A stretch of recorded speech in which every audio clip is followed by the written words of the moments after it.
Yeah. Para sa mga operator na may dangal, humahawak ng higanting bakal para sa pamilya. Operator!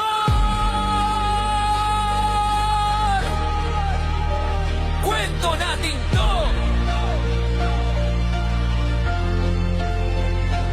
Maagang gumising, araw di pa sumisilip, helmet at sapatos, suot na mahigpit, vest at baon sa loob ng bag, handa na sa laban bago pa ang liwanag. Paghawag na ang higanting bakal, kilos ay kabulado, maliit na mali, maaring buhay ang kapalit.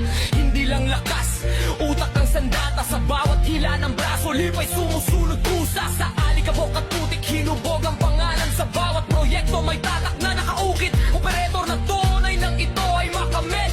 Hindi kami basta nagmamaniobra sa yating bakal. Responsibilidad ang utak, tahimik sa site pero mabigat ang papel. Kami ang pundasyon bago tumindig ang pader.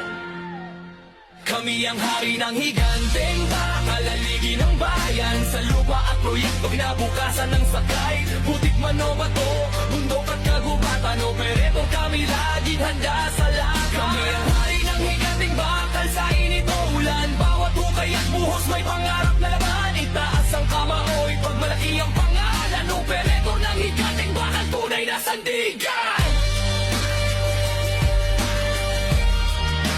Tunay na sandigan.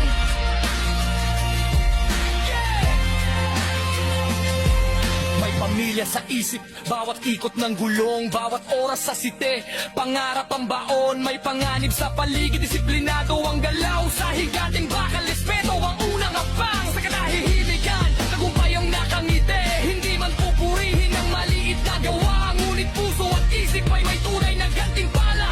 Para sa baguhan na nangangarap pa lang, sa veteranong ilang dekada nang lumalaban, may iisang hangarin at iisang direksyon. Higanting bakal ang saksi sa lahat ng aming misyon.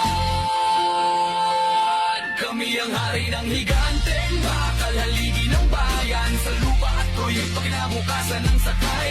Butik man o bato, bundok at kagubatan, operator kami laging handa